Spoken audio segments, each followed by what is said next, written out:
Hey, what's going on, guys? Dan the Panini Man here with another video. And before we start, I want to say, I realized I made a mistake. I accidentally used the wrong link to a different fan fiction that I was considering, and instead of the right one. So I've gone back to the video, I've fixed it, and also the title is in fact wrong. It's not Percy Jackson the Hunter, it's Percy Jackson Too Powerful.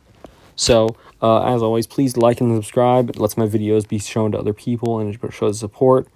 And because of how long I was inactive for, my videos aren't really in the algorithm anymore, so any support would be greatly appreciated. But without further ado, let's get into Chapter 2. The mist flooded the view, making it difficult to figure out the location. A bright light appeared. The mist retreated from the vision, clearly displaying the throne room on Mount Olympus. Only 2 of the 12 thrones were occupied at the moment. On one throne sat a beautiful woman, her dark black hair tied into a braid that hung down her back. Her calculating gray eyes staring at the man that sat on the throne beside her. His gaze was off into the distance as he was searching for something that he could never find. "What are you looking at, Poseidon?" Athena asked, breaking the old sea god away from his daydream. "Just thinking about my son," he replied. "Which one?" Athena questioned, but she already knew the answer. "Percy," he replied simply. Athena sighed. Her daughter still hadn't recovered from the boy's disappearance. Athena knew that her daughters didn't simply believe the stories the gods had given to the camps. No, those close to the sun of Poseidon knew about his loyalty, his fatal flaw. "Did Artemis tell you about what happened in Canada?" Poseidon turned and looked at the goddess, his sea-green eyes streaked with gold, the veins in his eyes irritated from his sadness. Athena hated seeing him like this.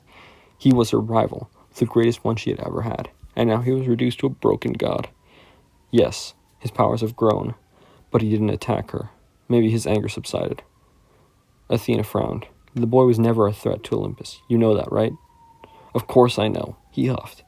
A little of that old irritation that she could always bring out of him surfacing. "So how are things in Atlantis?" Poseidon narrowed his eyes. "You know damn well that Amphitrite and I have divorced. She was helping Oceanus of all people." He ran his hand through his hair. "Triton is still loyal." At the name of the messenger of the sea, Athena frowned. Her old father figure, the god that helped her teach the ways of the gods before the death of Pallas, the death of her best friend. Athena looked down at her hands, the hands that held the weapon that had killed her best friend. "How is he?" Poseidon's glare softened. He knew what Triton meant to Athena. "He's fine. I've given him many duties to perform. He'll make a great ruler of Atlantis when a time comes." Athena didn't like the sound of that. "Are you planning on going somewhere?" Poseidon chuckled, but it wasn't sincere. It sounded forced, even to the god of seas. "I'm tired, Athena, ready to give up this life. It might be time for me to fade." Join the void with Selene and Helios. Athena stood from her throne and stormed at Poseidon before she reached back and sent a thunderous slap across his face. The force almost knocked Poseidon off his throne. He stood up quickly, summoning his trident. "How dare you!" he yelled. Athena's armor appeared on her body, her spear appearing a moment later, and Aegis a moment after that. "How dare you declare that you're fading? You will only fade after a battle, and if that's what you want, bring it on." Poseidon shook with anger, but it fainted soon after it erupted. He was too tired to fight. He slumped back into his throne, his trident disappearing from view. "I don't want to fight you," he replied softly. "I'm just tired." Athena's armor and weapons disappeared. She looked down at the god on his throne. He really did look tired, his hair turning grayer by the moment. "Your son is still out there. Why give up on him now?" Poseidon looked up at his rival. "He gave up on me. He disowned me before he left. I didn't help him. I just wanted him to be a god and didn't really care what he wanted." "Go find him," Artemis told him. "Artemis told you where he is. You aren't prohibited from going to him. Go talk to him. Make him understand." Poseidon stared at the goddess. "Why do you care?" Athena sighed. "I care because the council cannot afford you fading. I sense a great upheave coming, one that my father ignores. But you wouldn't if you get your head out of your ass long enough to see." Poseidon chuckles. "Now that makes more sense. For a second I thought you might have missed me." "Not in your dreams, barnacle beard." The mist appeared again, blocking the view of the throne room. Suddenly, Darkness engulfed the view of a cold darkness that froze you to the bone. "Hello, child. You have much to learn," a voice said. Percy's vision cleared. He gasped at the sight before him. Montreal, Quebec, province of Canada. The dark-haired goddess stood before the throne of her father, Boreas. "Where are you off to, my dear?" Keone huffed. "My mistress has asked me to hunt down a demigod." "Why send a goddess to such a task? It is beneath you." Keone smiled. "This demigod is Percy Jackson." Boreas stood from his throne. "Why is this boy in Canada? It appears that he has been here for 2 years." Boreas's eyes widened. "Why haven't I heard of this sooner? It appears the boy keeps a low profile. Plus, the Olympians have kept a secret for once." Boreas chuckled. "Well, wonders never cease," he said, smiling at his daughter. "So, will you go kill him?" "My mistress has asked for him to join her. If not, then he shall be killed." Boreas nodded in understanding. "Take whoever you need to find the boy. I doubt his loyalty will allow him to join us. Be prepared for a fight." A sly smile stretched across the pale-faced goddess, her blood-red lips arching up in a predatory smile.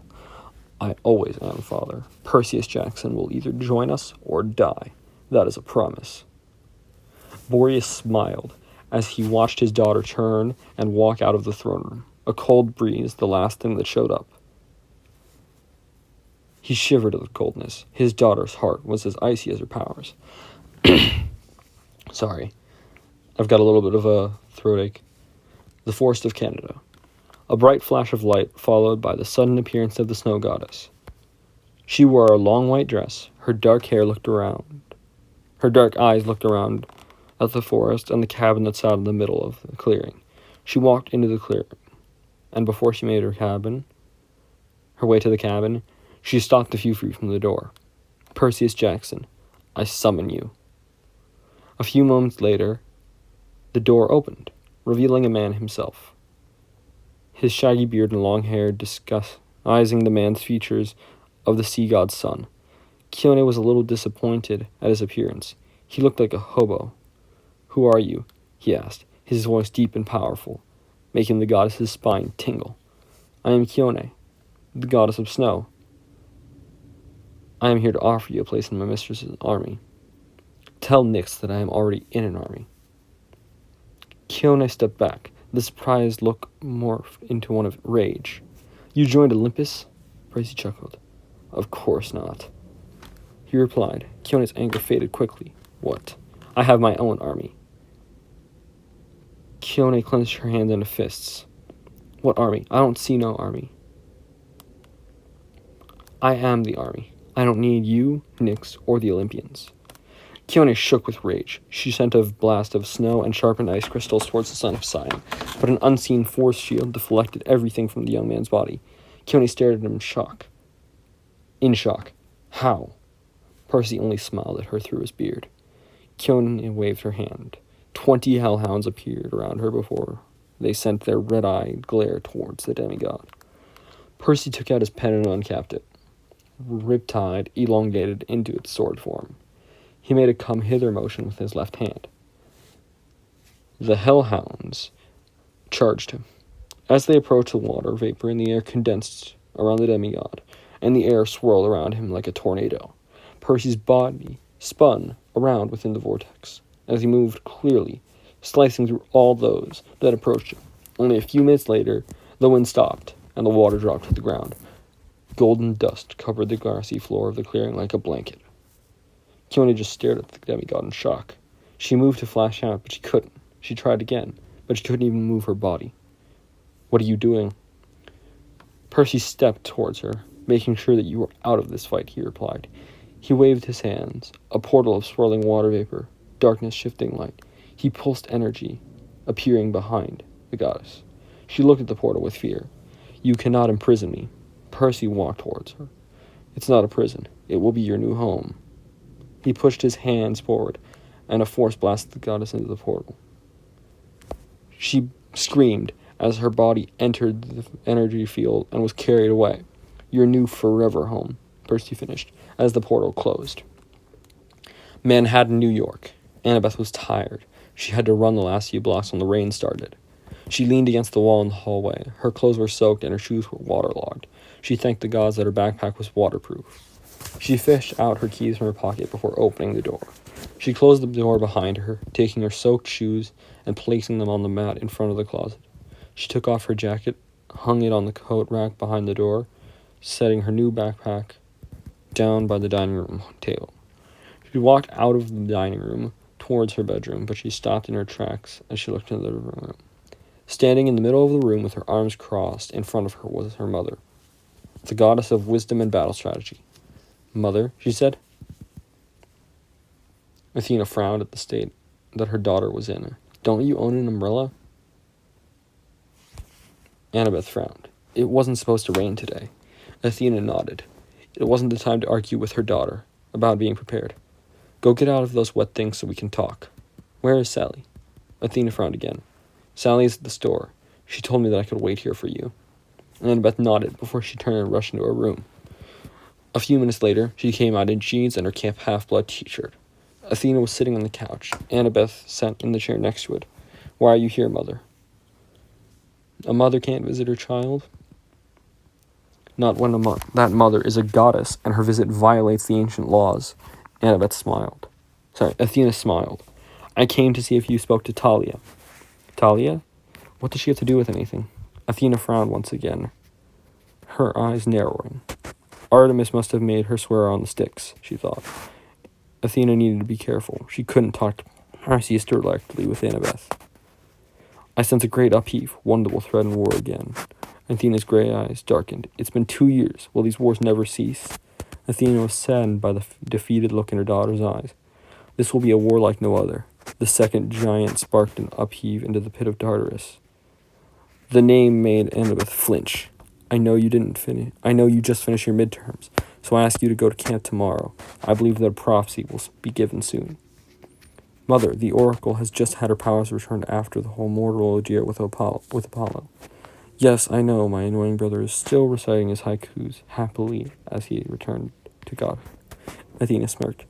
"I'm sure it's driving Artemis to near insanity." Athena chuckled. "It is now. But at first, I think she was just happy that he was back. She worries about him, but she'll never tell him that." Annabeth's smile wavered, remembering where this conversation was leading. "So a new great prophecy and another war?" "I'm afraid so. I do not know who our enemies will be, but we must be prepared." "I hate to ask this, but you must let the Romans know as well." Annabeth nodded. "I will call Reyna." Athena stood up. "I'm proud of you, Annabeth." Annabeth smirked. "The sea, one word of advice?" Athena smiled. "The sea cannot be restrained." She disappeared before Annabeth's widening eyes. Why would her mother, of all gods, repeat that phrase of her rival? And that is the end of chapter 2, guys.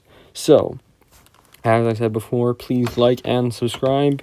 It supports me, and it helps me make more content. And also, it shows my content to other people so the channel can grow.